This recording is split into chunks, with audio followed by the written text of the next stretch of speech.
Alright, hey y'all, it's Kate at Kate Rambles On. This is not going to be a very long video. It's just a wee little video for my adopted mama Vicki in Delaware. I just spoke to her earlier today on the phone. It was great to talk to you. And we're just going to be out on the porch for a minute. See if any more of the hummingbirds and the tons of butterflies. The monarchs have been going crazy, and I'm sure now that I got the sprinkler on low because of my poor morning glories, I'm sure we'll have some birds popping up. Yeah, and there was just one sitting on the back of my rocking chair. One of the sparrows. He's up in the tree now, but today our high is only getting up into the early 90s. Low 90s, so yeah. Volunteer zinnia. Portulaca, purslane, which is closed up already. African marigolds. You can see all the different pink zinnia back here in the background. I did cut a bit of a bouquet today of some cream ones and some pink ones and some yellow ones for my inside Saturday morning bouquet. You see the butterflies flitting everywhere. That sparrow that was on the back of my rocking chair is now over there on the feeder. You can see he looks like he's sitting on top of the green house, but he's not. He's eating out of the squirrel-proof feeder. And you can see the windows of the little green bird feeder are kind of see-through. The squirrels have eaten a lot of them. We just had a Carolina titmouse, tufted titmouse land on it. I don't know if I was thinking chickadee. And again, Kate's doing her bad filming thing where I'm not looking through the viewfinder. But hey, Vicki. Yeah, I know you guys have been hot, but not as hot as us. And here's a hummingbird. Oh, a ruby throat. He'll come back. There's two of them chasing each other around. You can hear them flitting, making noise. Of course, you know they like to drink from the opposite side of the feeder from the camera. They're just a little camera shy, but there's been a lot of them today.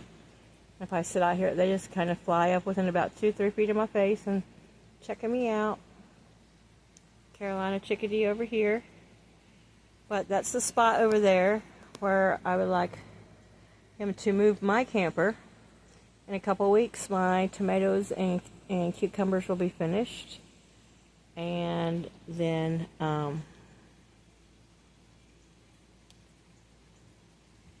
that's a Eastern Phoebe on the feeder, and so he was going to, like I said, he's going to move my camper over to where my garden plots are, but to do that, he's going to have to, scrape that up and put down a new gravel pad, and then move my camper, and then scrape up this gravel pad and resod, unless I want him to leave the gravel.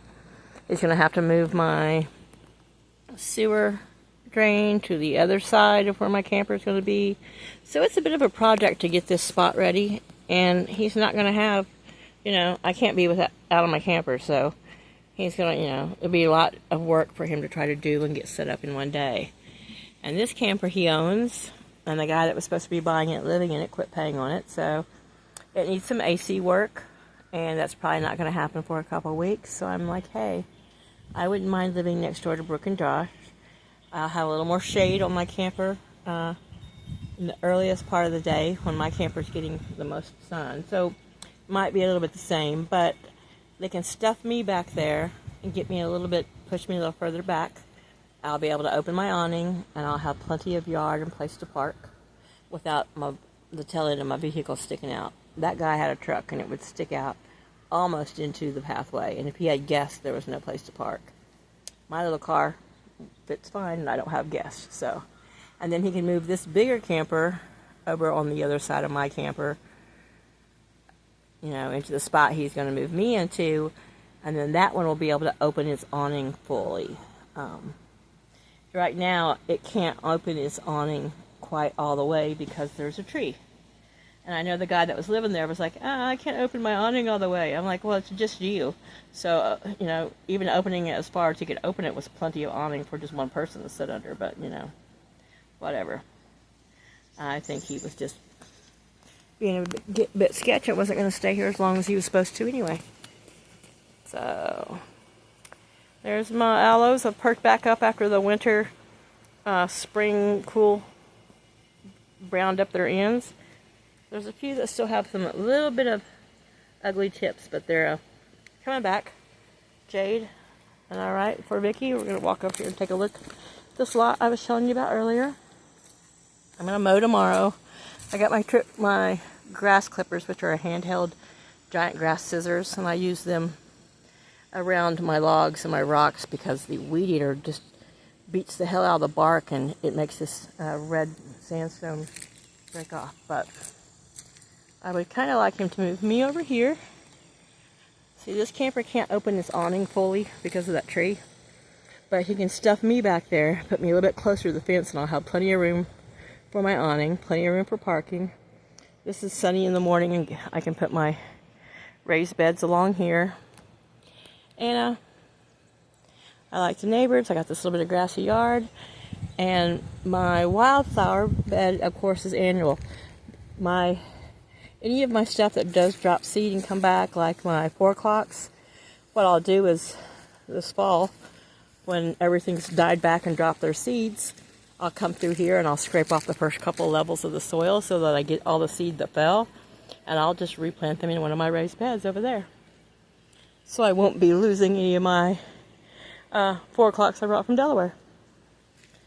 And the rest of it is zinnia and marigold and sunflower and a lot of stuff that's just is annual. So this was just, like I said, a red dirt patch where when they were doing some fence work, the guy driving the skid steer wasn't very good at it, and he did a weird pivoting turn and chewed up a whole bunch of new sod and left it just a big red muddy spot. So I'm like, hey, my landlord was taking a little time getting to refix it. I'm like, don't worry about putting sod back down there. I'll use it for a garden. So all of this is movable, and I won't have to contend with the little canal back here, which I don't really mind the canal, but it does eat up a piece of the yard and it makes mowing a pain in the butt. So I think I would be just as happy in that spot. I'll be a little bit closer to the pond, which is about empty because we've had no rain and it's been hot as hell here, you know, triple digits, up into the, 112 degrees heat index. Yeah, not fun. But anyway, this is my wee little spot, Vicki. My rocking chair is nice, but it was in the sun a few moments ago, and when it's not real breezy, it gets hot sitting on that big poofy cushion, These chairs are cooler. But yeah, there's a little fan in case I need it, and my thermocell. But this is my shed. But I don't want to take it out and put together if it's possibly going to be, if I'm going to be moved possibly in a couple weeks, because I'll want to set it up behind my camper. But if he says no, he doesn't want to do that, doesn't want to switch places between me and his empty camper sitting here, then I'll just deal with it. I mean, I like my spot enough, that's fine.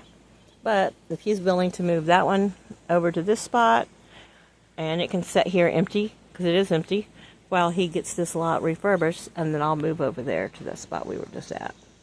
And I'll be able to look out my dining room window at my flower garden on this side until fall comes and I can, it dies out, and then I'll just dig it up. And I'm sure the birds will have no problem with me moving all their little setup 20 yards, 30 yards over that way. Plus, I know the woodpeckers, and a lot of them live in these trees back up in here. So, yeah. We'll see how that goes. But, yeah. Just me. We were talking, Vicki, just probably 20 minutes ago. And now I watered my garden, and I've watered the green stalk planter, which is full of zinnia and basil and thyme and all kinds of different wildflowers, and some cucumbers are popping up there on the bottom, and who knows. But yeah, in the old homestead. So I'm glad you guys are doing well, and I'm glad all my kitties are getting lots of love, and that you're caring for them like you're their own. I appreciate it. I miss them. I know it's going on 2 years soon, but I do miss them. Oh my gosh, yeah. October 1st, it'll be, or September 22nd, it'll be 2 years since I left Delaware. I miss you guys, and hopefully I'll see you soon, and I'll keep you posted on my garden and stuff. But tell Paul I said hello, give him a hug, give Charlie a big kiss and hug, and kiss and snuggle all my former kitties for me. Love y'all. Bye now.